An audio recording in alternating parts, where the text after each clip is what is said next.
తొలివేద యుగము లేదా ఋగ్వేద యుగం ఈ కాలంలో ఆర్యుల యొక్క సమగ్ర చరిత్రను అధ్యయనం చేసిన తర్వాత మనం మలివేద యుగంలోకి ప్రవేశించాల్సి ఉంటుంది. మలివేద యుగము అంటే క్రీస్తుపూర్వం 1000 నుండి 600 క్రీస్తుపూర్వం 600 వరకు ఆర్యుల యొక్క సామాజిక ఆర్థిక మరియు మత సాంస్కృతిక వ్యవహారాల్లో రంగాల్లో వచ్చినటువంటి మార్పులు అని అర్థం అన్నమాట. చరిత్రలో యుగాలు అనే పదాన్ని ఎందుకు వాడతామంటే కొన్ని ముఖ్యమైనటువంటి మార్పులు చోటు చేసుకున్నప్పుడు యుగము అనే పదాన్ని మనము ప్రయోగిస్తూ ఉంటాం. మలివేద యుగములో వచ్చినటువంటి మార్పులు ఏమిటి అంటే ముఖ్యంగా ఆర్యుల యొక్క సాంస్కృతిక క్షేత్రం కల్చరల్ జోన్ అంట. ఇది తొలివేద యుగంలో ఋగ్వేద కాలంలో సప్తసింధు ప్రాంతం వాళ్ళ యొక్క ప్రధాన కేంద్రంగా ఉండింది. అట్లాంటిది మలివేద కాలంకి వచ్చేసరికి ఆర్యులు గంగా యమున నదీ పరివాహక ప్రాంతంలోకి ప్రవేశించడం జరిగింది. ఏ షిఫ్ట్ అంటాం, shift from the Saptasindhu region to Ganga Yamuna దో. అంటే ఈ యుగంలో ఆర్యులు ప్రస్తుత ఉత్తరప్రదేశ్ ప్రాంతంలోకి ప్రవేశించడం జరిగింది. ఆర్య తెగలు ఇవి మలివేద కనబడకుండా పోయినాయి, అంతరించిపోయినాయి. వీటి స్థానంలో కొత్త కొత్త తెగలు వచ్చాయి. ఎవరా కొత్త తెగలు? కురు అంటే కురుక్షేత్రం. ప్రస్తుతం మనం హస్తినాపురం ఢిల్లీ ప్రాంతాన్ని హర్యానా ప్రాంతాన్ని పరిపాలించినటువంటి కురువంశం. కురు వాళ్ళకి పొరుగునున్నటువంటి వాళ్ళు పాంచాలులు. కురు, పాంచాల, అంగ, వంగ, విదేహ, కాశీ, మగధ ఇట్లాంటి కొత్త తెగల రాజ్యాలు వచ్చాయి. ఈ తెగలు కూడా మనం గుర్తించుకోవాల్సినటువంటి అవసరం ఉంది. అందుకనే మహాభారత యుద్ధం కూడా బహుశా జరిగి ఉంటే మలివేద కాలంలో జరిగి ఉండాలి. ఎందుకంటే కురువంశం అనేటువంటిది వచ్చింది మలివేద కాలంలోకి వచ్చింది. మహాభారత యుద్ధం ఎప్పుడు జరిగి ఉంటుంది? చరిత్రకారులు ప్రస్తుతం ఎక్కువ మంది అంగీకరిస్తున్నటువంటి సంవత్సరం క్రీస్తుపూర్వం 956. క్రీస్తుపూర్వం 956 కాలం నాటికి మహాభారత యుద్ధం జరిగి ఉండాలి. అంటే కొత్త తెగలు వచ్చేసాయి అని అర్థం అన్నమాట. కురువంశం ఎట్లా వచ్చింది? కురుక్షేత్రాన్ని పరిపాలించింది కురువంశం. ఋగ్వేద కాలం నాటి భరత మరియు పురు ఈ 2 తెగలు కలిసిపోవడం వల్ల కురు తెగ అనేటువంటి ఒక కొత్త తెగ ఏర్పడ్డది అన్నమాట. ఇంకా ఏ మార్పులు కనిపిస్తున్నాయి? మార్పులు అనేటువంటివి రాజకీయ, సామాజిక, ఆర్థిక రంగాలు అన్నిట్లో కూడా మార్పులు కనిపిస్తున్నాయి మనకు. అందుకే దీన్ని యుగము అని అనడం జరిగింది. రాజకీయ రంగంలో ఏ మార్పులు వస్తున్నాయి? ఋగ్వేద కాలంలో రాజుకి కేవలం పరిమితమైన అధికారం ఉండేది. బలమైన శాసనసభలు, సభా సమితి ఉండేవి అని తెలుసుకున్నాం. మలివేద కాలంకి వచ్చేసరికి రాచరికం బాగా బలపడ్డది. రాజు నిరపేక్షమైన, నిరంకుశమైనటువంటి అధికారం చెలాయించాడు. రాజు బలపడడానికి గల కారణాలు ఏంటి అంటే ఏ శాసనసభలు అయితే ఆయనపై నియంత్రణ చేశాయో ఆ శాసనసభలు అంతరించిపోయినాయి. సభా సమితి అంటాం. ముందుగా సమితి అంతరించిపోయింది. సమితి కూడా ఎందుకు అంతరించిపోయింది అంటే మలివేద కాలంకి వచ్చేసరికి చిన్న గణరాజ్యాలు కాస్త పోయి పెద్ద ప్రాదేశిక రాజ్యాలు వచ్చాయి. టెరిటోరియల్ స్టేట్స్ అంటాం. ట్రైబల్ స్టేట్స్ కాస్త పోయి టెరిటోరియల్ స్టేట్స్ వచ్చాయి. చిన్న గణరాజ్యాలు పోయి పెద్ద రాజ్యాలు ఎప్పుడైతే వచ్చాయో ప్రజలు అందరికీ కూడా పోయి సమితిలో భాగస్వామ్యం తీసుకోవడం, పాల్గొనడం ఇది సాధ్యం కాలేదన్నమాట. అంటే అక్కడ దూరం అనేది చాలా ముఖ్యమైన విషయం. ఈ దూరం అనే కారణం వల్లనే సమితి అనేటువంటిది అంతరించిపోయింది. అందరూ కలవడము అనేటువంటిది సాధ్యపడలేదన్నమాట. అందుకని ముందుగా సమితి అంతరించిపోయింది. బలమైన సమితి ఎప్పుడైతే అంతరించిపోయిందో సభను నియంత్రించడం రాజుకు చాలా సులభమైపోయింది. అట్లా రాచరికం బాగా బలపడ్డది. రెండవ కారణం ఏంది అంటే రాజులు కొన్ని యజ్ఞాలు, యాగాలు చేశారు. దాని ద్వారా దైవంతో సమానమైనటువంటి స్థాయిని కూడా వాళ్ళు చాటుకోవడం జరిగింది. ఏ యజ్ఞాలు, యాగాలు? రాజసూయ, అశ్వమేధ, వాజపేయ నరమేధ. ఇట్లా 4 ముఖ్యమైనటువంటి యాగాల గురించి వేద సాహిత్యం ప్రస్తావిస్తోంది. రాజసూయ యాగం చేసినప్పుడు సామాన్యమైనటువంటి రాజు కాస్త రాజన్యుడవుతాడు, అంటే కింగ్ ఆఫ్ కింగ్స్, రాజులకు రాజు అనమాట, రారాజు అవుతాడు. అట్లాంటి రారాజు వాజపేయం చేస్తాడు. వాజపేయము అంటే రథం. ఆ రథము ఏ దిక్కుకైనా వెళ్ళొచ్చు, ఆ దిక్కులకంతా ఆయనే అధిపతి అవుతాడు. అట్లాంటి వాడు అశ్వమేధం చేస్తాడు. అశ్వమేధం చేశాడంటే ఒక గుర్రాన్ని వదులుతారన్నమాట. ఆ గుర్రం ఏ దిక్కుకైనా వెళ్ళొచ్చు, దాన్ని ఆపచ్చు, ఎవరైనా ఆపచ్చు, రాజును సవాల్ చేయొచ్చు. అశ్వమేధం నిర్విఘ్నంగా ముగిసింది అంటే రాజన్యుడైన వాడు స్వరాట్ అవుతాడు. ఇట్లా స్థాయిలు పెంచుకుంటూ పోతారు.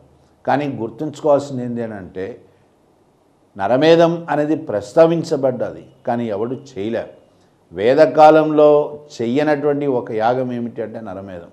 ఎందుకంటే అది చాలా కాంప్లికేటెడ్, చాలా క్లిష్టమైందనమాట.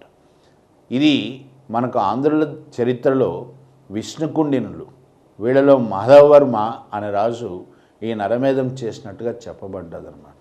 అదొక్కటే ఆధారం, మిగిలిన వాళ్ళు ఎవరు కూడా నరమేధానికి పూనుకోలేదు. కానీ అక్కడ జరిగింది ఏంటి అంటే ఈ యజ్ఞాలు యాగాల వల్ల రాజులు తమకు దైవంతో సమానమైనటువంటి స్థాయిని చాటుకోవడం జరిగింది. ఇట్లా రాచరికం బలపడ్డది. నెక్స్ట్ ఇంకా ఏ మార్పు వచ్చింది అని అంటే ఋగ్వేద కాలంలో యంత్రాంగం అనేది లేదు, అవసరాన్ని బట్టి అధికారులు నియమించబడేవాళ్ళు. అట్లాంటిది మలివేద కాలంకి వచ్చేసరికి యంత్రాంగం విస్తృతం గావించబడ్డది. కొత్త కొత్త అధికారులు నియమించబడ్డారు. ఎవరి ముఖ్యమైనటువంటి అధికారులు? బగదుగ్గా. బగదుగ్గా అంటే బాగా అన్నాం. బాగా అంటే కంపల్సరీ ట్యాక్స్, ప్రజలందరూ కూడా తప్పనిసరిగా కట్టాల్సినటువంటి పన్నును బాగా అన్నాం. ఈ భాగాన్ని వసూలు చేయడానికి వచ్చినటువంటి వాడు బగదుగ్గా. యంత్రాంగం విస్తృతం గావించబడ్డది. కొత్త కొత్త అధికారులు నియమించబడ్డారు. ఎవరి ముఖ్యమైనటువంటి అధికారులు? బగదుగ్గా. బగదుగ్గా అంటే బాగా అన్నాం. బాగా అంటే కంపల్సరీ ట్యాక్స్, ప్రజలందరూ కూడా తప్పనిసరిగా కట్టాల్సినటువంటి పన్నును బాగా అన్నాం.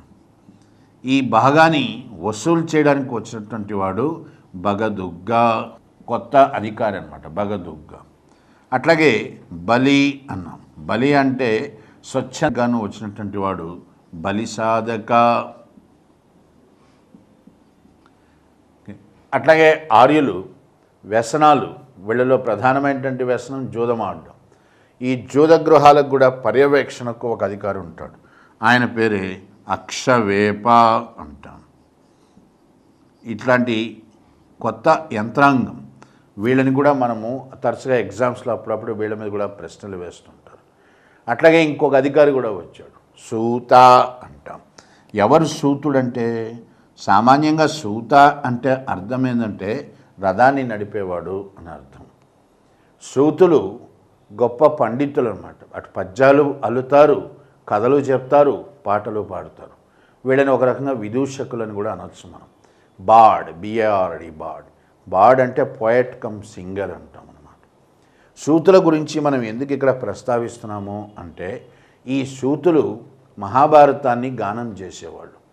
మహాభారతాన్ని వేదవ్యాసుడు రాయడం జరగలేదు. మహాభారతాన్ని వేదవ్యాసుడు శ్లోకాల రూపంలో సమకూర్చాడు. శ్లోకాల రూపంలో సమకూర్చబడినటువంటి మహాభారతాన్ని సూతులు గానం చేసేవాళ్ళు. అట్లా గానం చేసేటువంటి మహాభారతాన్ని ఏమని పిలుస్తాము అంటే జయ సంహితం అంటాం. ఇది క్వశ్చన్గా అడిగారన్నమాట. మహాభారతం యొక్క అసలు పేరేంది? అసలు పేరేందంటే జయ సంహితం, జయ సంహితము అంటాం. దీనికి వేరే ఇతర పేర్లు కూడా ఉన్నాయి, ఎందుకంటే దీంట్లో 1,00,000 శ్లోకాలు ఉన్నాయి. అందుకని దానికి ఇతర పేర్లు ఏమిటి? శతసహస్ర సంహితం.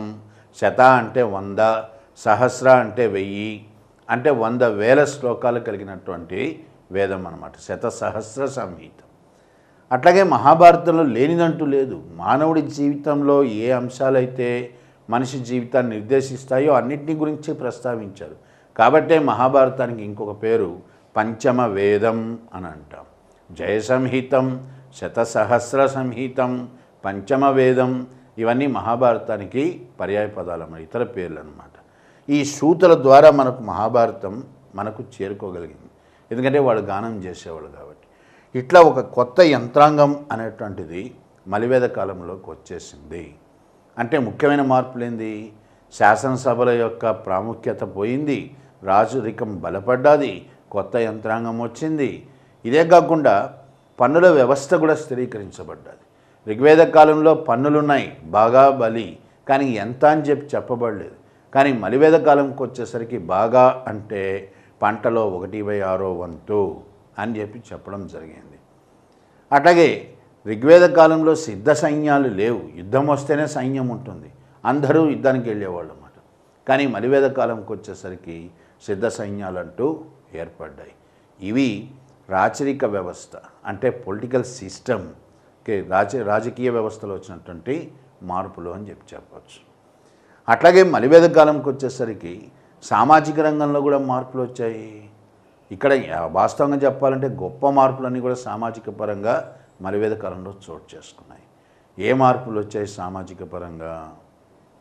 నెంబర్ 1 కుల వ్యవస్థ అని మనము ఈరోజు దేన్నైతే అంటున్నామో ఇది మలివేద కాలంకి వచ్చేసరికి సంపూర్ణ రూపాన్ని సంతరించుకున్నదన్నమాట.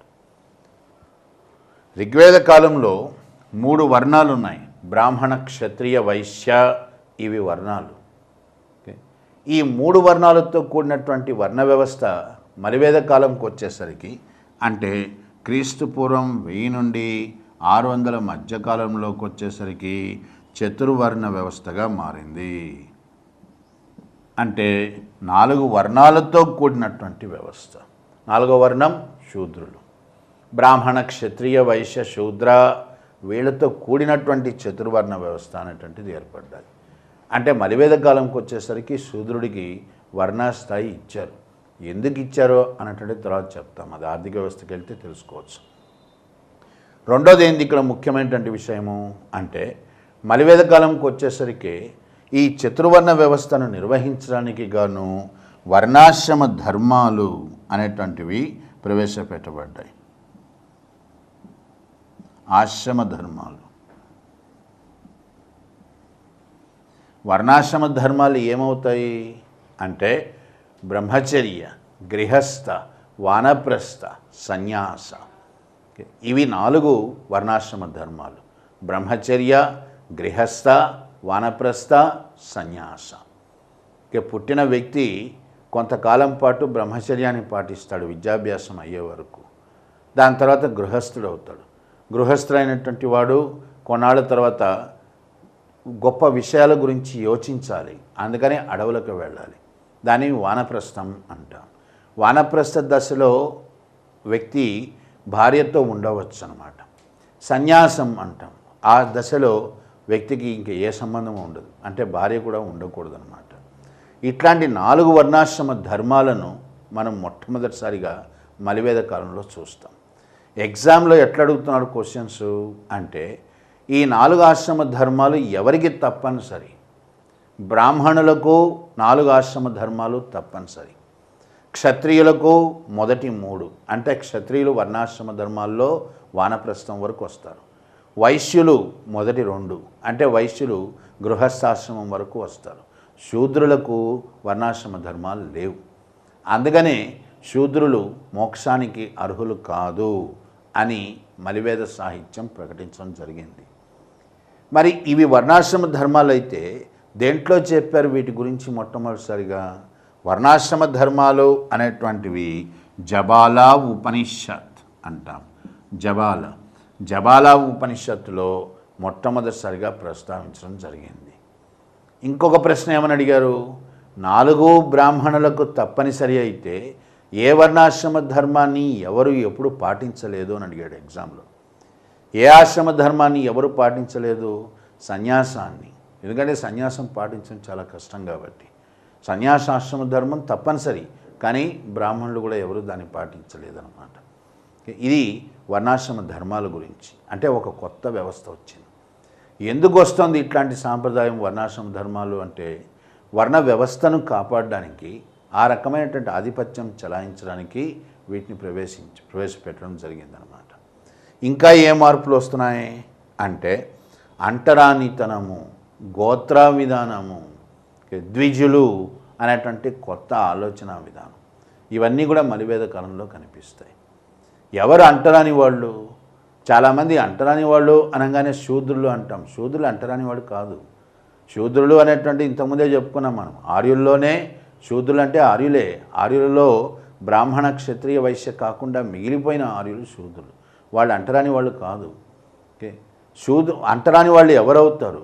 అంటరాని వాళ్ళు ఎవరవుతారు అంటే పుట్టుక ద్వారా అంటరాని వాళ్ళు, వృత్తి ద్వారా అంటరాని వాళ్ళు. ఎవరు మరి పుట్టుక ద్వారా అంటరాని వాళ్ళు? వేదకాలంలో వివాహ పద్ధతులు ఉంటాయి 2 రకాలు, అనులోమ, ప్రతిలోమ అంటాం. అనులోమ వివాహం, ఎగో కులానికి చెందిన వ్యక్తి దిగో కులానికి చెందిన స్త్రీని చేసుకుంటాడు. వారికి పుట్టినటువంటి పిల్లలు ఉంటారు. ఇది అనులోమ వివాహ పద్ధతి ద్వారా పుట్టినటువంటి పిల్లలు. వీళ్ళని ఏమంటాము అంటే వ్రచ్చ అంటాం. వ్రచ్యులు వీళ్ళు అంటరాని వాళ్ళు. ఇక్కడ ఈ వివాహ పద్ధతి ద్వారా జన్మించినటువంటి సంతానానికి తండ్రి స్థాయి వస్తుంది, కానీ తల్లి దిగువ స్థాయి నుంచి వచ్చింది. అందుకని వాళ్ళ యొక్క రక్తం సగం అపవిత్రమైంది అని అర్థం. రక్తం అపవిత్రమైంది అంటే వారిని ముట్టుకోకూడదు అనేటువంటిది నియమం అన్నమాట అక్కడ. అట్లాగే ప్రతిలోమ వివాహము అంటే దిగువ కులానికి చెందినటువంటి వ్యక్తి ఎగువ కులానికి చెందిన స్త్రీని చేసుకుంటాడు. వారికి పుట్టినటువంటి సంతతి వీరిని ఏమంటాము అంటే చండాల అంటాం. చండాల అనే పదాన్ని మనం వాడకూడదు స్ట్రిక్ట్గా చెప్తే. ఎందుకు వాడకూడదు అంటే ఒక వ్యక్తి యొక్క పుట్టుకను కించపరిచే విధంగా ఉంటుంది ఆ పదం. అందుకని చండాల అని వాళ్ళని పిలవడం జరుగుతుందన్నమాట. ఈ ఇద్దరు పుట్టుక ద్వారా అన్టచబుల్స్, అంటే అంటరాని వాళ్ళు అవుతారు. అట్లాగే వృత్తులు ఉన్నాయి. కొన్ని వృత్తులను నీచ వృత్తులు అన్నారు. ఏ వృత్తులు అవి? కళేబరాలు, చనిపోయిన డెడ్ బాడీని తొలగించడం, మురికిని తొలగించడం, ఇట్లాంటివన్నీ ఉంటుందన్నమాట.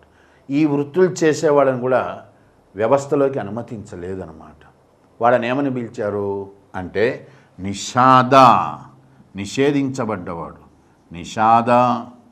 అంచెజ అంటే గ్రామాలకు బయట ఉండేవాడు. అంచ అంటే చివర. అంచజ అంటే గ్రామాలకు బయట నివసించేవాడు. కిరాతుడు అంటే అనాగరికమైన ఆటవిక తెగలు. వీరిని కూడా వేద సమాజం నిషేధించింది. వీళ్ళని ముట్టుకోకూడదన్నది.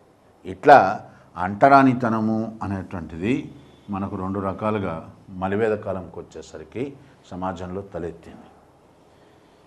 అట్లాగే గోత్ర విధానం. ఏమిటి గోత్ర విధానం అంటే? గోత్ర అనే పదానికి అర్థమైంది అని కూడా అడిగాడు.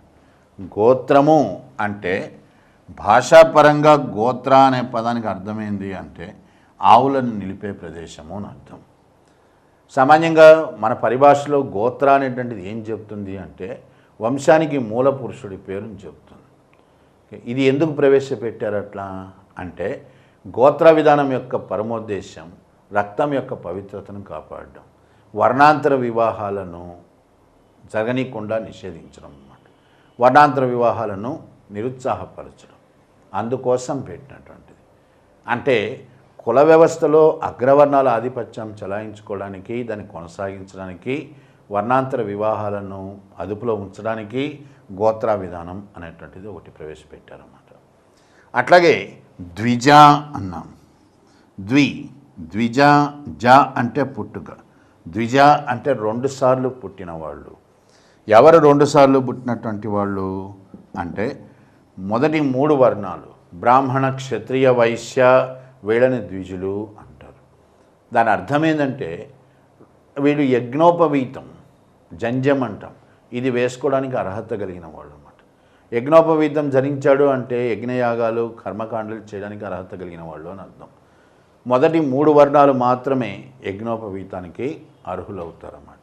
శూద్రులకి ద్విజులు కాదు, వాళ్ళకి యజ్ఞోపవీతం ఉండకూడదు అనేది వేదమతం యొక్క నియమం అన్నమాట. అట్లా కొత్త పంతాలు, కొత్త సాంప్రదాయాలు, కొత్త ఆలోచన ధోరణులు వచ్చాయి. ఆధిపత్యాన్ని ప్రదర్శించుకోవడానికి ఉద్దేశించబడ్డవి ఇవన్నీ కూడా. ఋగ్వేద కాలంలో స్త్రీకి పరిపూర్ణమైన స్వేచ్ఛ ఉండేది అని అన్నాం. వితంతు పునర్వివాహాలు కూడా జరిగాయి. కానీ మలివేద కాలంకి వచ్చేసరికి స్త్రీ స్వేచ్ఛ అనేటువంటిది పూర్తిగా హరించబడ్డది. ఈరోజైతే మనము వేటినైతే దురాచారాలు అంటున్నామో, అంటే బాల్య వివాహాలు, సతీ సహగమనము, వరకట్నము, ఇవన్నీ కూడా మలివేద కాలంకి వచ్చేసరికి బాగా స్థిరపడిపోయినాయి. అందుకే ఋగ్వేద కాలం గురించి చెప్తూ ఒక మాట కూడా అనుకున్నాం మనం. ఏమని అంటే, స్త్రీ సంపూర్ణమైన స్వేచ్ఛని, స్వతంత్రాన్ని అనుభవించిన చిట్ట చివరి దశ ఋగ్వేద యుగం అవుతుంది. తర్వాత అంతా కూడా ఆమె స్వేచ్ఛ స్వతంత్రాలు హరించబడ్డాయి. అది జరిగింది మలివేద కాలంలో జరిగిందనమాట. అట్లాగే బహుభార్యత్వం, బహుభర్తృత్వం, పాలియాండ్రీ అంటాం. బహుభార్యత్వం, బహుభర్తృత్వం, పాలిగామి, బహుభార్యత్వం. పాలియాండ్రీ అంటే బహుభర్తృత్వం. ఒక స్త్రీ ఒక హస్బెండ్ కంటే ఎక్కువగా ఉండడం, ఒక భర్త కంటే ఎక్కువ మందితో ఉండడం, ఇది కూడా మలివేద కాలంలోనే జరిగింది. ఇట్లా ఊహించని మార్పులు సమాజంలో చోటు చేసుకున్నాయి. ఆనాడు ప్రారంభమైనటువంటి వ్యవస్థనే ప్రస్తుతం మనం కుల వ్యవస్థ అంటున్నాం. యాక్చువల్గా కుల అనే పదానికి అర్థం వేరని కూడా ఆల్రెడీ చెప్పాను నేను. ఓకే, సో ఇవి సమాజంలో ముఖ్యమైనటువంటి మార్పులు అన్నమాట. ఇక ఆర్థిక వ్యవస్థలో ఎట్లాంటి మార్పులు వచ్చాయి? మలివేద కాలంకి వచ్చేసరికి ఆర్థిక వ్యవస్థలో కూడా ఊహించినటువంటి మార్పులు వచ్చాయి. ఏ మార్పు అంటే, ప్రధానంగా ఇనుము యొక్క పరిజ్ఞానం అందుబాటులోకి వచ్చింది. ఓకే, సింధు నాగరికత కాలంలో వాళ్ళకి అన్ని లోహాల గురించి తెలుసు, ఒక్క ఇనుము తప్పించి అని అన్నాను. మలివేద కాలంకి వచ్చేసరికి అంటే క్రీస్తుపూర్వం 1000 నాటికి ఇనుము యొక్క పరిజ్ఞానము అందుబాటులోకి వచ్చింది. ఇనుము యుగము స్టార్ట్ అయింది. ప్రస్తుతం నడుస్తున్న లోహ దశ ఏంది అంటాం. ప్రస్తుతం నడుస్తున్న లోహ దశ కూడా ఇనుము యుగమే. క్రీస్తుపురం 1000లో ప్రారంభమైన ఇనుము యుగము ఇప్పటికీ కొనసాగుతోందన్నమాట. ఈ ఇనుమును ఆర్యులు ఏమని పిలవడం జరిగింది? వేద సాహిత్యంలో ఇనుముని ఏమని పిలిచారు అంటే కృష్ణ ఆయాస్ అన్నారు. కృష్ణ ఆయాస్. కృష్ణ అంటే నల్లని, ఆయాస్ అంటే లోహము, నల్లని లోహము అంట.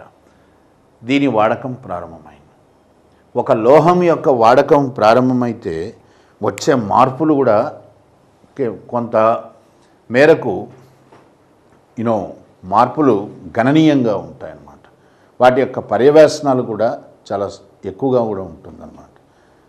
దీన్నే మార్క్స్ వాదంలో, కార్ల్ మార్క్స్ వాదంలో మనం ఏమని చెప్పచ్చు అంటే ఎకనామిక్ డిటర్మినిజం అనొచ్చు, base and super structure analysis అని కూడా అంటాం. అంటే సాంకేతిక రంగంలో వచ్చేటువంటి మార్పులు ఆర్థిక వ్యవస్థను ప్రభావితం చేస్తాయి. ఆర్థిక వ్యవస్థలో వచ్చేటువంటి మార్పులు సమాజాన్ని, మతాన్ని, రాజకీయ వ్యవస్థని, చివరకు వ్యక్తి యొక్క స్థితినే మారుస్తాయన్నమాట. అంత స్థాయిలో ఇప్పుడు మార్పులు రావడానికి అవకాశం ఏర్పడ్డది. ఎప్పుడైతే ఇనుము పరిజ్ఞానము అనేది అంటే అందుబాటులోకి వచ్చిందో, ముందుగా వ్యవసాయం గణనీయంగా అభివృద్ధి చెందింది. మీకు చెప్పాము, ఋగ్వేద కాలంలో వ్యవసాయం చాలా పరిమితంగా ఉండేది. అట్లాంటిది మలివేద కాలంకి వచ్చేసరికి వ్యవసాయం గణనీయంగా పెరిగిపోయింది. ఎందుకంటే ఇనుము పరికరాలు అతి తక్కువ ధరకే అందుబాటులోకి వస్తున్నాయి. మహాభారతంలో కూడా మనకు విస్తృతంగా వ్యవసాయం జరిగినట్టుగా సందర్భాలు ఉన్నాయి. కృష్ణుడు, అర్జునుడు కలిసి కాండవ దహనం చేశారు. విదేహ మాధవుడు అనేటువంటి ఒక రాజు తన యొక్క మందీ మార్బలంతో వ్యవసాయ క్షేత్రాలు వెతుక్కుంటూ తూర్పు దిక్కుగా వెళ్ళాడు అని చెప్పి వేద సాహిత్యం చెప్తోంది. అంటే విస్తృతమైన వ్యవసాయం జరుగుతోంది అని అర్థం అన్నమాట. అది ఎందుకు వచ్చింది అంటే ఇనుము పరిజ్ఞానం అందుబాటులోకి వచ్చింది. దీనివల్ల ఏమైందనంటే అప్పటి వరకు కూడా అగ్రవర్ణాల మీద ఆధారపడినటువంటి శూద్రులు స్వతంత్రులైనారు. ఎందుకంటే ఇనుము అతి తక్కువ ధరకే అందుబాటులో వస్తుందన్నమాట. ఎక్కడ పట్టినా దొరుకుతుంది ఇనుము. కాబట్టి తక్కువ ధరకే పనిముట్లు వచ్చాయి. తక్కువ ధరకు పనిముట్లు ఎప్పుడైతే వచ్చాయో శూద్రులు ఎగువ కులాలపై ఆధారపడాల్సిన పరిస్థితి లేకుండా పోయింది.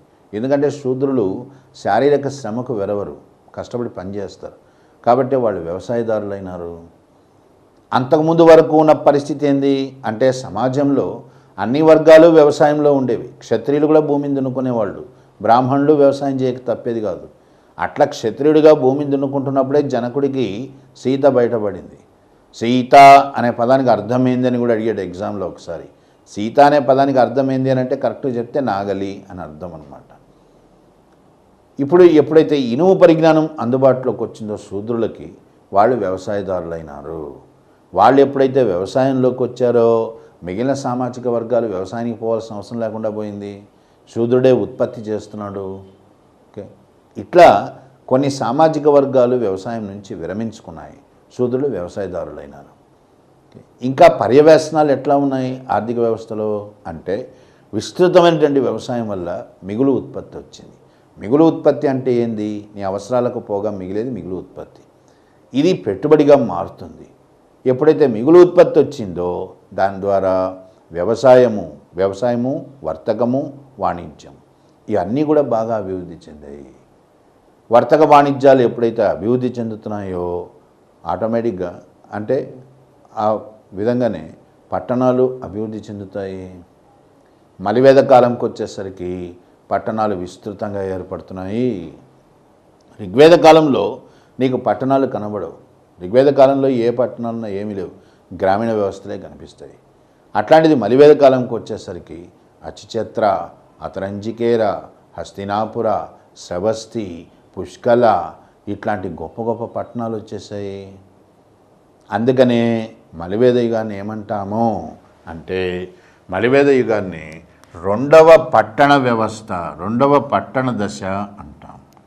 దీన్నే సెకండ్ ఏజ్ ఆఫ్ అర్బనైజేషన్, రెండవ పట్టణ దశ అంటాము. పట్టణ దశ, మొదటి పట్టణ దశ సింధు నాగరికత అవుతుంది. దాని తర్వాత రెండవ పట్టణ దశ మలివేద నాగరికత అవుతుంది అన్నమాట. ఇంకా ఏ మార్పులు చోటు చేసుకుంటున్నాయి అని అంటే, ఎప్పుడైతే ఆర్థిక వ్యవస్థ విస్తరిస్తుందో, వర్తకము, వాణిజ్యము అభివృద్ధి చెందుతున్నాయో, వర్తక సంఘాలు, చేతి వృత్తుల వారి సంఘాలు ఇవి ఏర్పడ్డాయి.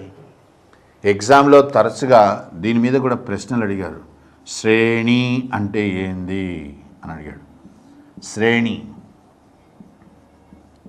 శ్రేణి వ్యవస్థ. శ్రేణి అనగా వర్తక సంఘము లేదా చేతి వృత్తుల వారి సంఘము. ఇట్లా రెండు రకాలుగా ఉంటాయి శ్రేణులు. ఓకే, రెండు రకాల్లో వర్తక సంఘానికి శ్రేణి, వర్తక శ్రేణి అంటాం.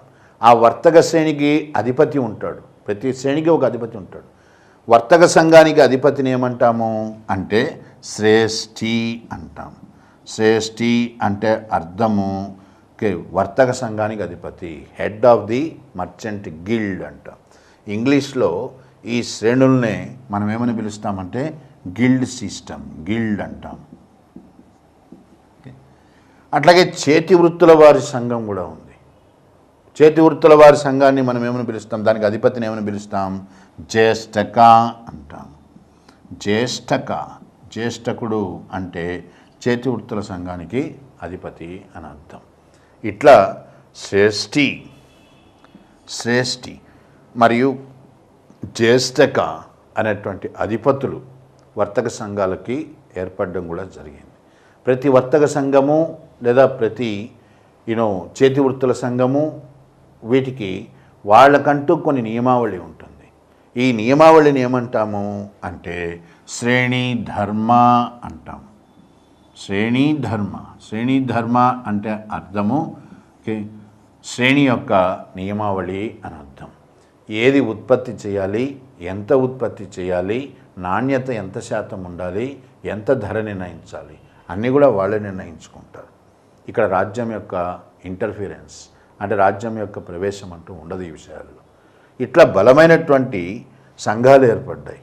వాటిని ఏమంటున్నామంటే శ్రేణులు అంటాం. అట్లాగే మలివేద కాలంకి వచ్చేసరికి ఒక కొత్త రకమైనటువంటి కుండల తయారీ కూడా స్టార్ట్ అయింది. కుండల యొక్క ప్రాముఖ్యత ఏమని చెప్పుకున్నాం మనము?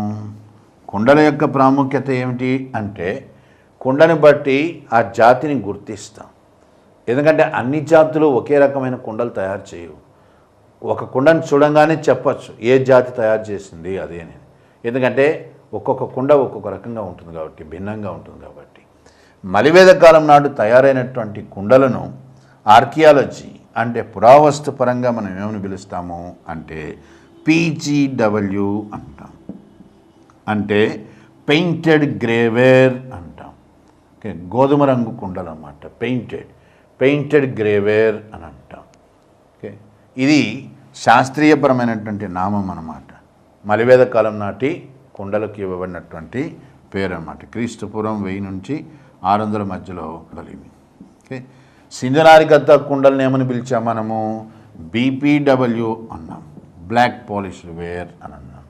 మలివేద కాలం నాటి కుండలను కాస్త పీజీడబ్ల్యూ అనడం జరుగుతుంది. వేద సాహిత్యం ఏమని పిలిచింది? వేద సాహిత్యం ఈ కుండల్ని ఏమని పిలుస్తోంది అంటే నీలలోహిత అంటుంది. ఇది కూడా అడిగాడు చాలాసార్లు. నీలలోహిత అంటే అర్థమేంది అన్నాడు. నీలలోహితములు అంటే మలివేద కాలం నాడు తయారు చేయబడ్డ కుండలు అని అర్థం అన్నమాట. ఇట్లా మలివేద కాలంకి వచ్చేసరికి మార్పులు విస్తృతంగా తయారైనాయి ఆర్థిక వ్యవస్థలో అన్నమాట. ఇక మతం ఎట్లా ఉన్నది? మతపరంగా ఏ మార్పులు వచ్చాయి మలివేద కాలంలో?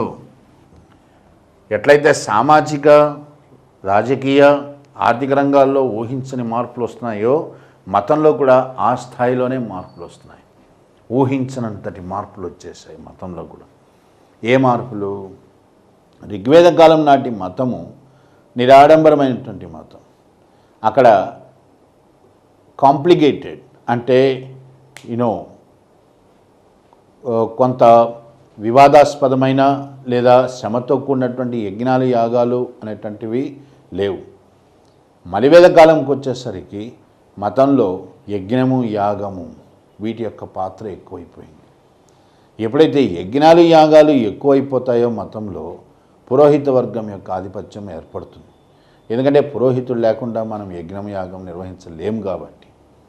పురోహితాధిపత్యం ఎప్పుడైతే ఏర్పడ్డాదో మతముపై బ్రాహ్మణాధిపత్యం ఏర్పడ్డట్టు అయింది.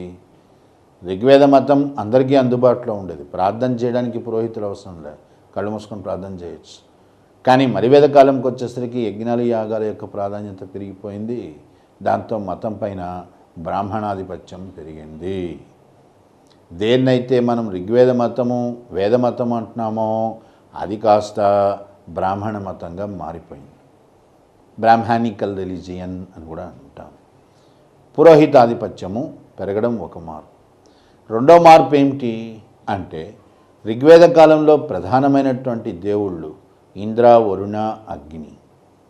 మలివేద కాలంకి వచ్చేసరికి ఈ ముగ్గురు దేవుళ్ళ యొక్క ప్రాధాన్యత పూర్తిగా పోయింది.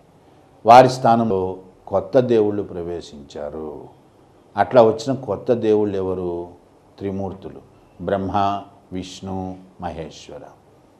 బ్రహ్మని ప్రజాపతి, సృష్టికి కర్తగా మనము గుర్తించడం జరిగింది ఈ యుగంలో. విష్ణు అంటే సృష్టిని కాపాడేవాడు. ఋగ్వేద కాలంలో పశుపతి కాస్త రుద్రాగా పిలువబడ్డాడో అటువంటి రుద్ర కాస్త మలివేద కాలంకి వచ్చేసరికి శివ లేదా మహేశ్వరగా పిలువబడ్డాడు. ఇట్లా త్రిమూర్తులు అనేటువంటిది ఒక కొత్త విధానంగా వచ్చింది మలివేద కాలంలో. వీళ్ళు కాకుండా ఇంకా కొత్త దేవుళ్ళు వచ్చారు. ఎవరా కొత్తగా వచ్చినటువంటి దేవుళ్ళు? శూద్రులు తమకంటూ ఒక ప్రత్యేక దేవుణ్ణి కూడా సృష్టించుకోవడం జరిగింది. అట్లా సృష్టించబడినటువంటి ప్రత్యేక దేవుడే పూసన్ అంటాం. పూసన్ మీద కూడా ఎగ్జామ్లో మనకు ప్రశ్నలు అడిగాడు. పూసన్ అంటే దేనికి దేవుడు అని అడిగారు. పూసన్ అంటాం. పూసన్ అంటే వ్యవసాయానికి దేవుడు, పశుపక్షాదులకు దేవుడు, రాత్రిపూట ప్రయాణించే బాటసారులకు మార్గం చూపే దేవుడు. అట్లాగే వివాహాలకు దేవుడు, కొత్త దేవుడు అనమాట. అప్పటిదాకా లేడు, ఆ ప్రస్తావన లేవు. అట్లాంటిది మలివేద కాలంకి వచ్చేసరికి కొత్త దేవుడుగా పూసన్ అనేవాడు కనిపిస్తాడు మనకు. అట్లాగే కుబేరుడు అంటాం. సిరి సంపదలకు మూలమైనటువంటి వాడు కుబేరుడు. దీన్ని బట్టి నీకేం తెలుస్తున్నది అంటే ఆర్థిక వ్యవస్థ బాగా విస్తరిస్తున్నది. కొత్తగా ప్రాభవంలోకి వస్తున్నటువంటి శూద్రులు కూడా తమకంటూ ఒక దేవుణ్ణి ఏర్పరచుకున్నారు. కుబేరుడు వైశ్యులకు ప్రధానమైనటువంటి దేవుడు అనమాట, ఐశ్వర్యానికి ప్రధానమైనటువంటి వాడు. కాబట్టి క్వశ్చన్ ఇంకోసారి ఏమని ఇచ్చాడు ఎగ్జామ్లో అంటే ఏ దేవుడికి మనిషి వాహనము అని అడిగాడు. కుబేరుడికి మనిషి వాహనం. అందుకనే మనకు కుబేరుడి బొమ్మలో కూడా చూడండి, ఒక మనిషి యొక్క భుజాల మీద ఇంకొక మనిషి కూర్చున్నట్టుగా కనిపిస్తాడు. ఆ మనిషి ఎవరంటే కుబేరుడు అనమాట. అంటే అక్కడ అర్థం ఏంటంటే సంపద అనేది మనిషిని నియంత్రిస్తుంది అని అర్థం అనమాట. ఓకే, అందుకనే కుబేరుడికి ఇంకొక పేరేమిటి అంటే నరవాహన దత్త అని కూడా అంటాము. ఏ దేవుడికి మనిషి వాహనము అంటే కుబేరుడికి. అందుకని కుబేరుణ్ణి నరవాహన దత్త అంటాం. ఇట్లా మతంలో మార్పులు చోటు చేసుకుంటున్నాయి. ఋగ్వేద మతం గురించి చెప్తూ ఏం చెప్పాను, సరస్వతి ఒకే ఒక్క స్త్రీ దేవత అన్నాను. కానీ మలివేద కాలంకి వచ్చేసరికి అసలు సరస్వతి ప్రస్తావనే లేదు. అంటే అర్థమైంది, సరస్వతి నది ఇంకిపోయింది లేదా అంతరించిపోయి ఉంటుంది అని అర్థం అన్నమాట. మలివేద కాలం చివరి దశకు వచ్చేసరికి కొన్ని మార్పులు చోటు చేసుకుంటున్నాయి. ఏమిటా మార్పులు అని అంటే బ్రాహ్మణాధిపత్యం పెరిగిపోవడం. ఇది సహజంగానే సమాజంలో ఇతర వర్ణాలించరాని విషయమైందనమాట.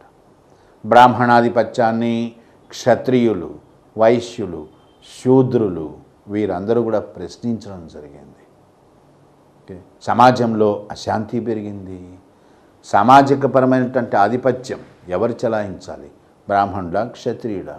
ఇది నానాటికి పెరిగిపోతున్న యజ్ఞకాండలు, కర్మకాండలు ఇవన్నీ కూడా ఖర్చుతో కూడుకున్నాయి. ఆర్థిక వ్యవస్థ మీద భారాన్ని మోపే విధంగా ఉన్నాయి. అందుకనే వైశ్య, శూద్ర వీరు సహజంగానే బ్రాహ్మణ మతం వైపు విముఖతను ప్రదర్శించారు. పైగా బ్రాహ్మణ మతం యుద్ధకాంక్షను కూడా పెంచి పోషించింది. ఇది కూడా క్షత్రియుల యొక్క వ్యతిరేకతకు కారణమైందనమాట. అంటే అక్కడ జరుగుతున్నది ఏంది అంటే మలివేదం యొక్క చివరి దశకుంది. ఈ అశాంతి నుంచే సంస్కరణోద్యమాలు అంటాం. నెక్స్ట్ చాప్టర్ అదే మనకు. ఈ సంస్కరణోద్యమాలే బౌద్ధము, జైనము ఇవి ఆవిర్భవించాయన్నమాట. వాటి గురించి మనం ప్రత్యేకంగా ప్రస్తావిస్తాం. ఈ టాపిక్ ముగించే లోపల ఆల్రెడీ దీని గురించి చెప్తున్నప్పుడే చెప్పాను. దీంట్లో మనకి ఎగ్జామినేషన్ పరంగా అతి ముఖ్యమైనటువంటిది ఏంటి అంటే వేద సాహిత్యము అంట. ఓకే, తొలివేద యుగము, మలివేద యుగము వీటి మీద అంత తరచుగా ప్రశ్నలు రావడం లేదు. కానీ వేద సాహిత్యం మీద మాత్రము ఒకవేళ ఇవ్వడం అంటూ జరిగితే చాలా ప్రముఖంగా ఇస్తారన్నమాట. వేద సాహిత్యం చాలా ముఖ్యమైనటువంటి చాప్టర్ అవుతుంది. మరి దేన్ని వేద సాహిత్యం అంటాము? వేద సాహిత్యం ప్రధానంగా రెండు రకాలు. శృతి అంటాం మొదటిది, రెండోది స్మృతి అంటాం.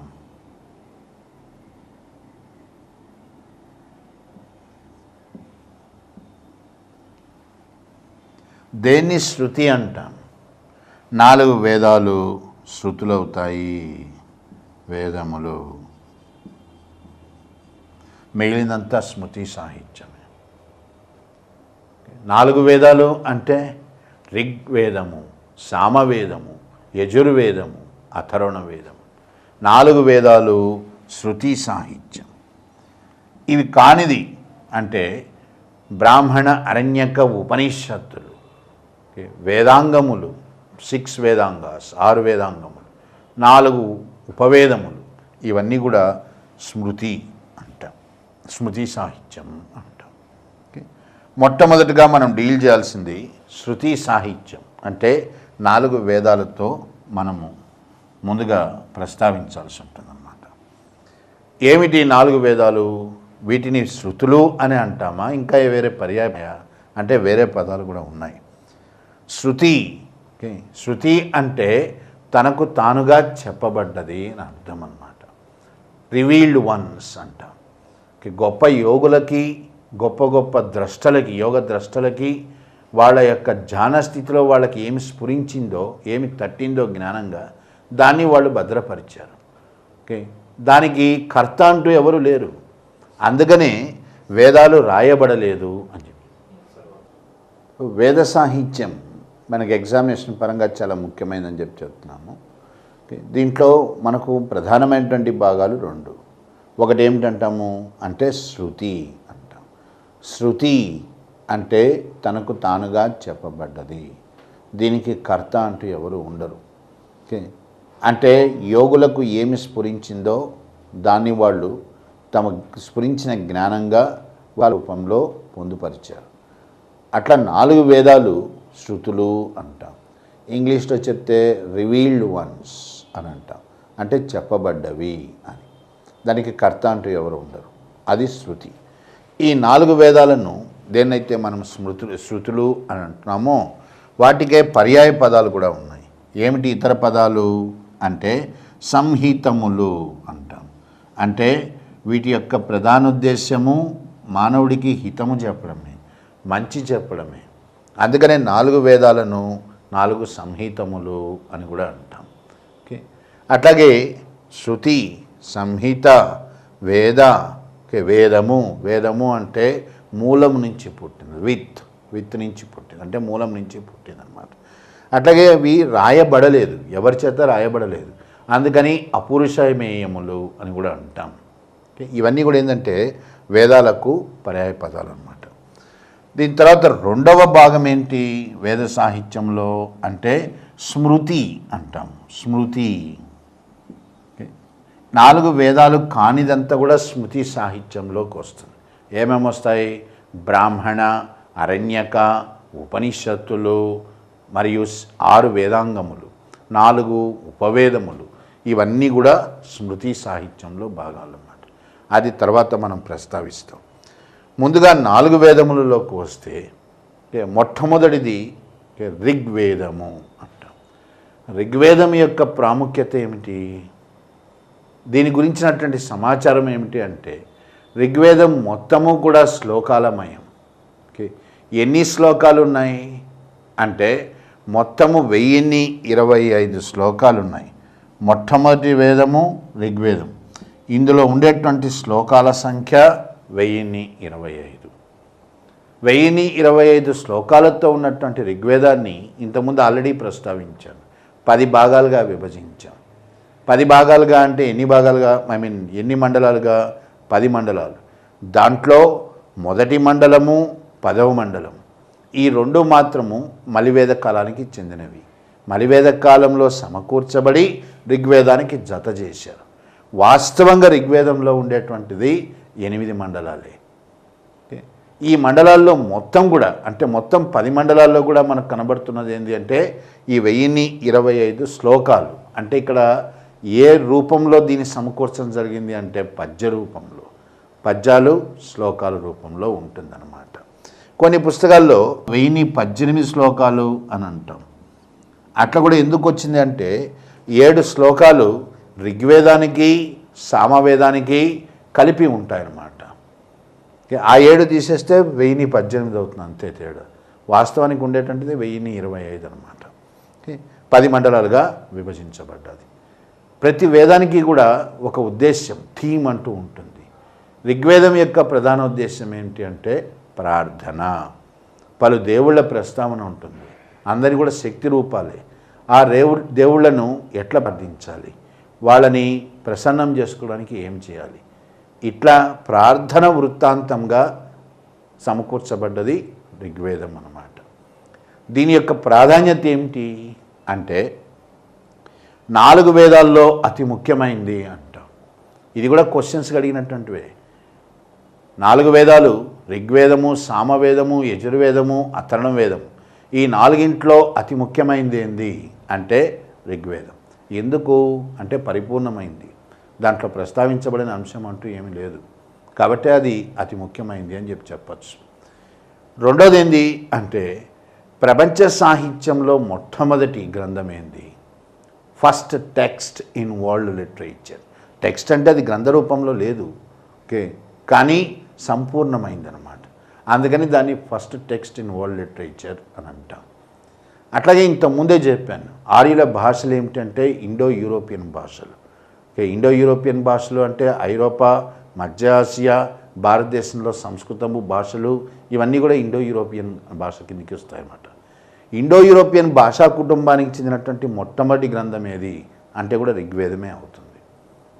ఈ ఋగ్వేదంలోనే మనకు పరమ పవిత్రమైనటువంటి మంత్రంగా మనము ఈరోజు పాటిస్తున్నటువంటి గాయత్రి మంత్రము ఋగ్వేదంలో అంతర్భాగము. అట్లాగే ఋగ్వేదంలోనే భరతఖండము, భారత్, భరతవర్ష, జంబుద్వీప అనేటువంటి పదాలు కూడా పదే పదే ప్రస్తావించబడ్డాయి. ఇది ఋగ్వేదం యొక్క ముఖ్యమైనటువంటి సమాచారం అన్నమాట.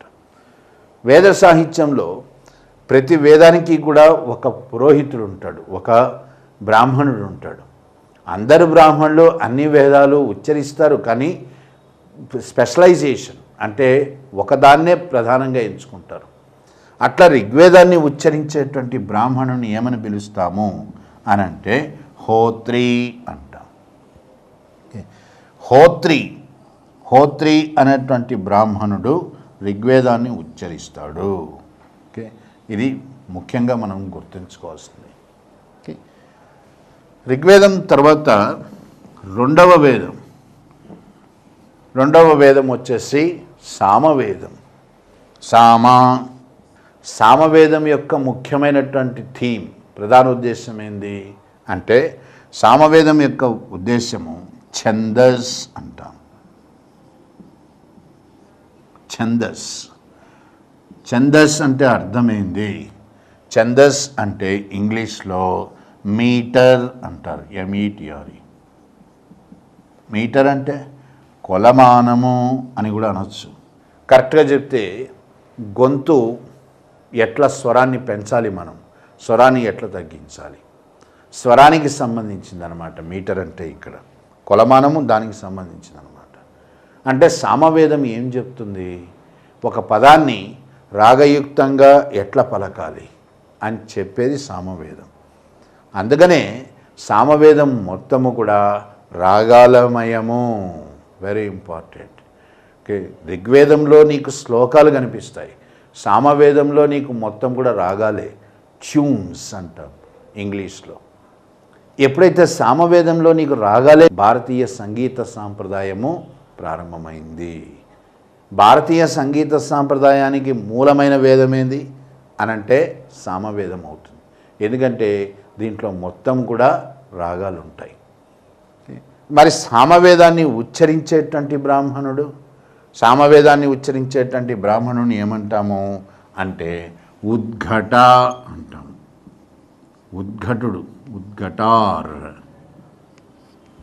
ఉద్ఘటార్ అంటే సామవేదాన్ని ఉచ్చరించేటువంటి బ్రాహ్మడు అని అర్థం అన్నమాట. రైట్. నెక్స్ట్ మూడవ వేదం ఏంది? మూడవ వేదము యజుర్వేదము అంటాం. యజుర్వేదం మొత్తము కూడా ప్రోస్ అంటే గద్య రూపంలో లిఖించబడ్డది. ఋగ్వేదమేమో పద్యం, సామవేదమేమో రాగం, యజుర్వేదమేమో గద్య రూపంలో లిఖించబడ్డది. అంటే రాయబడలేదు, సమకూర్చబడ్డది. యజుర్వేదం యొక్క ప్రధానోద్దేశం ఏంది అంటే యజ్ఞయాగాలు, కర్మకాండలు ఇవి ఎట్లా చేయాలో చెప్పేది యజుర్వేదం అన్నమాట. ఎప్పుడైతే యజ్ఞయాగాలు ఉన్నాయి, అనారీలకు యజ్ఞయాగాలు ఉన్నాయి. అందుకనే యజుర్వేదం 2 భాగాలుగా విభజించబడ్డది. శుక్ల అంటాం. శుక్ల యజుర్వేదము అంటే ఇది ఆర్యులకు సంబంధించినటువంటి యజ్ఞయాగాలు, కర్మకాండలు వీటిని ప్రస్తావిస్తుంది అన్నమాట. వైట్ యజుర్వేద. శుక్ల అంటే తెల్లని, ఆర్యులు తెల్లని వర్ణం కలిగిన వాడు కాబట్టి శుక్ల యజుర్వేదం అంటాం. అట్లాగే కృష్ణ అంటే నల్లని. కృష్ణ యజుర్వేదం వచ్చేసి అనార్యులకు సంబంధించినటువంటి కర్మకాండలు వీటి గురించి ప్రస్తావిస్తుంది. ఓకే, మరి యజుర్వేదాన్ని ఏ బ్రాహ్మణుడు ఉచ్చరిస్తాడు? యజుర్వేదాన్ని ఉచ్చరించేటువంటి బ్రాహ్మణుని ఏమంటాము అంటే అధ్వర్యు అంటాం. అధ్వర్యు అంటే ఆధ్వర్యం వహించేవాడు. ఒక యజ్ఞానికి కానీ యాగానికి కానీ ఆయన ఆధిపత్యంలో నిర్వహించబడడం జరుగుతుంది అని అర్థం అన్నమాట. అందుకని అతన్ని అధ్వర్యు అంటాం. ఓకే, ఇది యజుర్వేదానికి సంబంధించినంతవరకు. చిట్ట చివరి వేదం, 4వ వేదం వచ్చేసి అథర్వణ వేదం. ఓకే, దీన్ని మనము కొంచెం జాగ్రత్తగా గమనించాలి.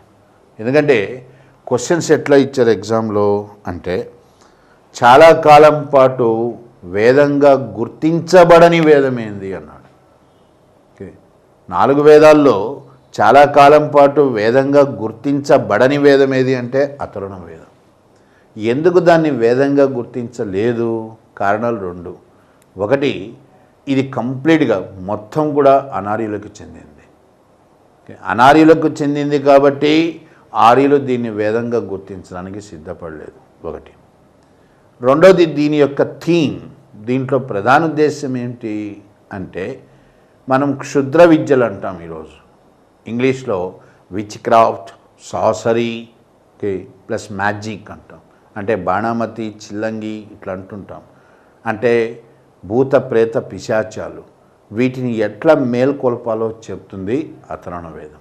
దీంట్లో కొన్ని శ్లోకాలు, పొందుపరచబడ్డ శ్లోకాలు ప్రేతాత్మలకు ఉద్దేశించబడ్డవన్నమాట. వేదం అనేటువంటిది మానవుడి యొక్క ఉన్నతికి దోహదపడేది అని వేదమే చెప్తోంది. హితము అని కూడా అన్నాం దాన్ని. మరి అట్లాంటప్పుడు ఇందులో ప్రస్తావించబడ్డ అంశాలు మానవుడి యొక్క పతనానికి దారితీస్తున్నాయి. ఓకే, దీంట్లో చెడు ఉన్నది. అందుకని కూడా దీన్ని చాలా కాలం పాటు వేదంగా గుర్తించలేదు.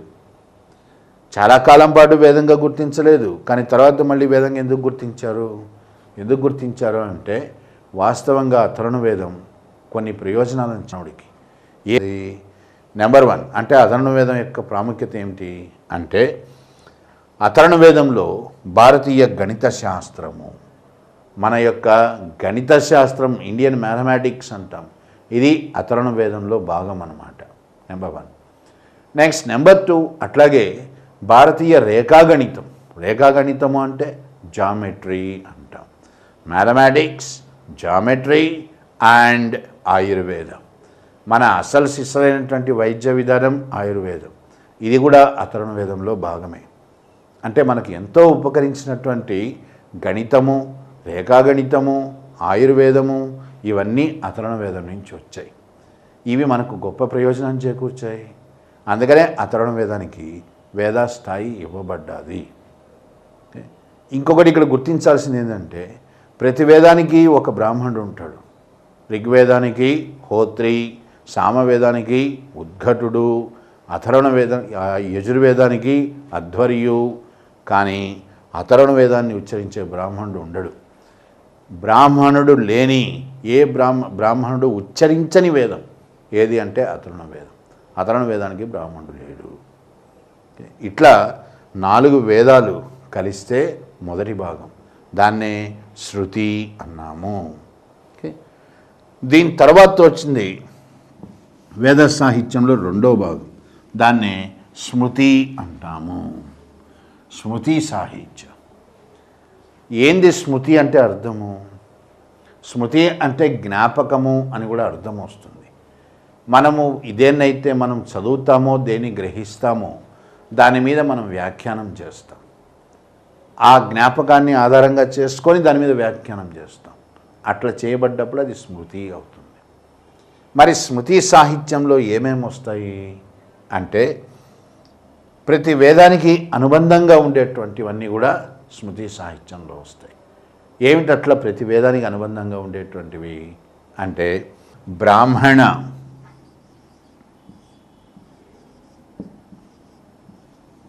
అరణ్యక, ఉపనిషత్, ఇవి అనుబంధంగా ఉంటాయి. ప్రతి వేదానికి కూడా బ్రాహ్మణాలు ఉంటాయి, అరణ్యకములు ఉంటాయి, ఉపనిషత్తులు ఉంటాయి. బ్రాహ్మణములు ఇవి దేని గురించి చెప్తాయి అంటే మళ్ళీ అదే సేమ్ థీమ్ అన్నమాట. యజ్ఞము, యాగము ఎట్లా చేయాలో చెప్పేవి బ్రాహ్మణాలు. బ్రాహ్మణాల యొక్క ముఖ్యోద్దేశం యజ్ఞయాగాలు. అరణ్యకములు ఇవేం చెప్తాయి అంటే అరణ్యవాసం, ఓకే, అడవుల్లో జీవితం ఎట్లా గడపాలా అని చెప్పేది అరణ్యకములు. ఉపనిషత్తులు ఇవి చాలా ముఖ్యం మనకు ఎగ్జామినేషన్ పరంగా. ఓకే, ఎట్లాంటి క్వశ్చన్స్ అడిగాడు? ఎన్ని ఉపనిషత్తులు ఉన్నాయి అని అడిగాడు. దాదాపుగా 108 ఉపనిషత్తులు ఉన్నాయి. ఓకే, ఉపనిషత్తులు ప్రతి వేదానికి చివరిలో కనిపిస్తాయి. అందుకనే ఉపనిషత్తులని వేదాంతము అంటాము. వేదాంత. ఇది ఎగ్జామ్లో ప్రశ్నగా ఇవ్వబడ్డది. ఎట్లా ఇవ్వబడ్డది ప్రశ్నగా?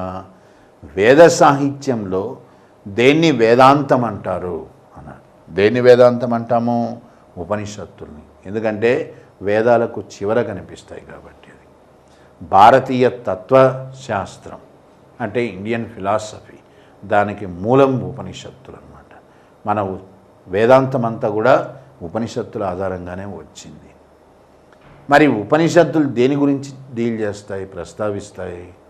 ఉపనిషత్తుల యొక్క సారాంశం ఏమిటి అంటే మెటాఫిజిక్స్ అంటాం. ఏంది మెటాఫిజిక్స్ అంటే? కొన్ని కంటికి కనిపించనివి ఉంటాయి, ఓకే, తర్కానికి కూడా అందనివి ఉంటాయి అన్నమాట. అట్లాంటి వాటిని గురించి ప్రస్తావించేది ఉపనిషత్తులు. అంటే కరెక్ట్గా అర్థం అయ్యి కానటువంటి విషయాలు కొన్ని ఉంటాయి, వాటి గురించి ప్రస్తావిస్తాయి. అంటే ఎట్లాంటి విషయాలు? సావు అంటే ఏంది, పుట్టుక అంటే ఏంది, మంచి అంటే ఏంది, చెడు అంటే ఏంది, సృష్టి అంటే ఏంది, సృష్టి ధర్మం అంటే ఏంది, ఇట్లాంటి వేదాంతపరమైనటువంటి అంశాలు, వాటినే మెటాఫిజిక్స్ అంటాం. ఇవన్నీ కూడా ఉపనిషత్తుల్లో భాగం అన్నమాట. ఎగ్జామ్లో మనకి ఎట్లాంటి ప్రశ్నలు ఇచ్చాడంటే, ఏ ఉపనిషత్ చావు గురించి ప్రస్తావిస్తుంది అని అడిగాడు. చూడండి, కఠోపనిషత్. కఠోపనిషత్ చావు గురించి ప్రస్తావిస్తుంది. మరణం అంటే ఏంది? కఠోపనిషత్తులో నచకేత అనేటువంటి శిష్యుడు తండ్రిని అడుగుతాడు, తండ్రి చావు అంటే ఏంది? నచకేతుడికి యముడికి మధ్య ఒక సంవాదం జరుగుతుంది. యముడు నచకేతుడికి ప్రశ్నలకు సమాధానం చెప్తాడు. ఇవన్నీ కూడా క్వశ్చన్స్ అడిగాడు ఒకప్పుడు. యముడికి నచకేతుడికి మధ్య జరిగే సంభాషణ ఏ ఉపనిషత్తులో కనిపిస్తుంది అని. అది కఠోపనిషత్. ఆల్రెడీ మీకు ఒక ఉపనిషత్తు గురించి చెప్పాను, బృహదారణ్యకో. ఇది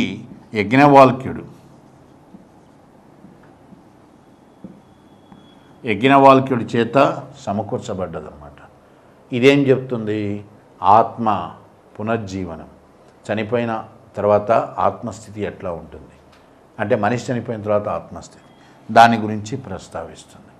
అట్లాగే ఈశో అంటాం, ఈశావాస్య లేదా ఈశోపనిషత్. దీంట్లో సృష్టి అంటే ఏంది అనేది వివరించబడ్డది. ఇవే కాక కొన్ని ఉపనిషత్తులు మన పురాణ దైవాలు, పురాణ పురుషులు, పురాణ దైవాలు, వీళ్ళ గురించి కూడా ప్రస్తావిస్తాయి. ఎట్లాంటి ఉపనిషత్తులు అంటే ఛందోగ్య ఉపనిషత్. ఇందులో కృష్ణుడి యొక్క బాల్యం గురించి ప్రస్తావించబడ్డది. కృష్ణుడు అంటే ఎవరు అని ప్రస్తావించినటువంటి మొట్టమొదటి ఉపనిషత్ ఛందోగ్య ఉపనిషత్. అట్లాగే శ్వేతస్వతారోపనిషత్.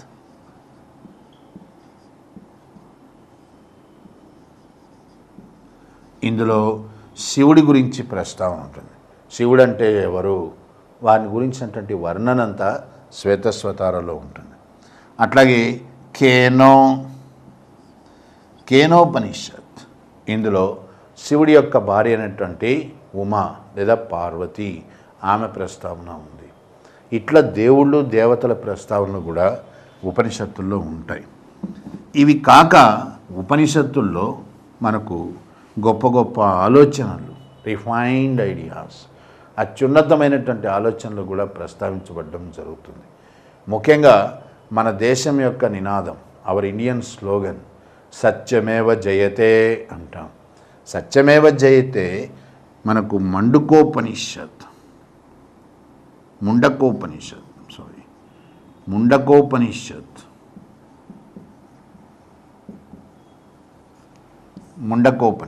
ఇందులో భాగం అన్నమాట.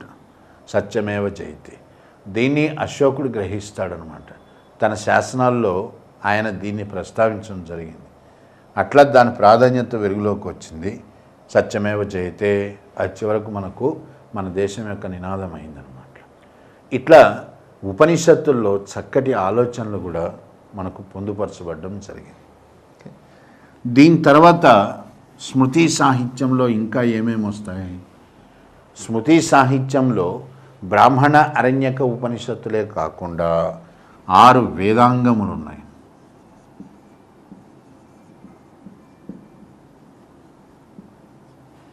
6 వేదాంగములు.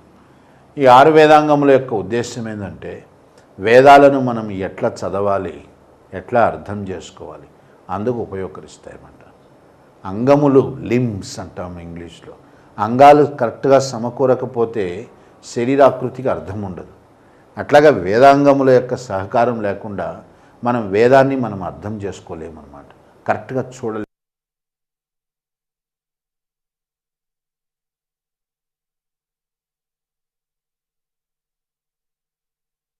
వేదాన్ని అందుకని దాన్ని అంగములు అంటాం. మరి ఏమేమి వస్తాయి వేదాంగముల్లోకి? నెంబర్ 1 ఎటిమాలజీ అంటాం ఇంగ్లీష్లో. ఓకే, ఎటిమాలజీ అంటే పదము యొక్క పుట్టుకను అధ్యయనం చేసేటువంటి శాస్త్రం. ఓకే, దీన్నే సంస్కృతంలో ఏమని పిలుస్తారు అంటే 6 వేదాంగములు. 6 వేదాంగముల యొక్క ప్రధానోద్దేశము వేదాలను సరైనటువంటి కోణంలో సరైన అర్థం స్ఫురించేలా మనము అర్థం చేసుకోవడానికి ఉపకరించేటువంటివి అని అర్థం అన్నమాట. దీంట్లో మొట్టమొదటిది నిర్యుక్తం. నిర్యుక్త అంటే ఇంగ్లీష్లో ఎటిమాలజీ అంటాం.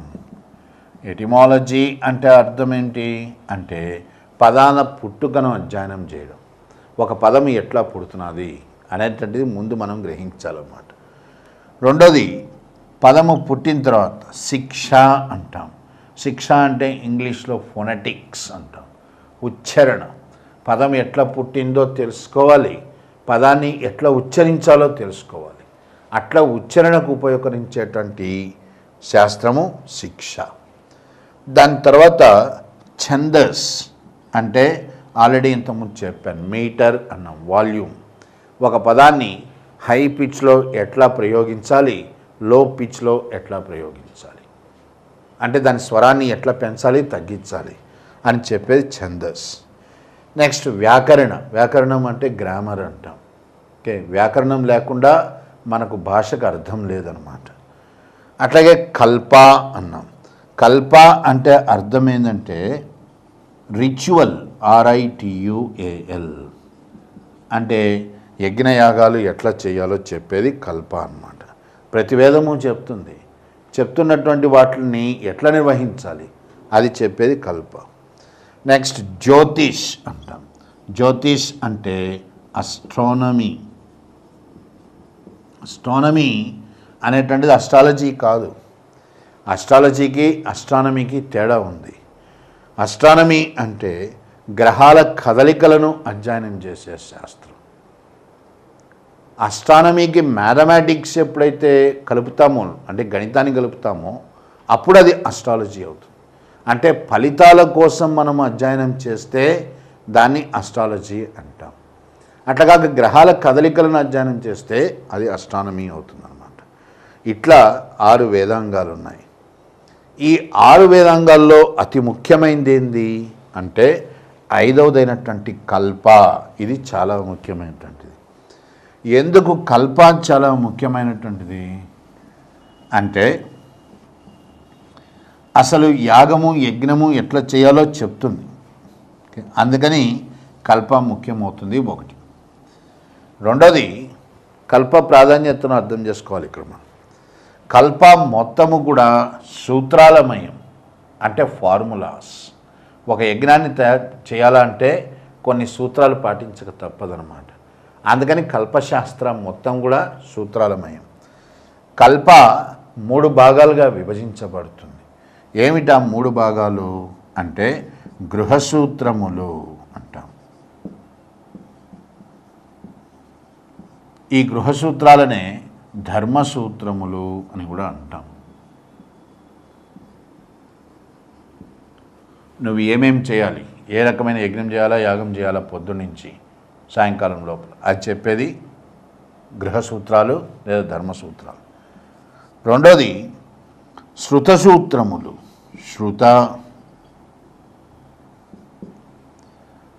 శృతసూత్రములు సమాజం ఎట్లాంటి యజ్ఞాలు యాగాలు చేయాలి చెప్తుంది.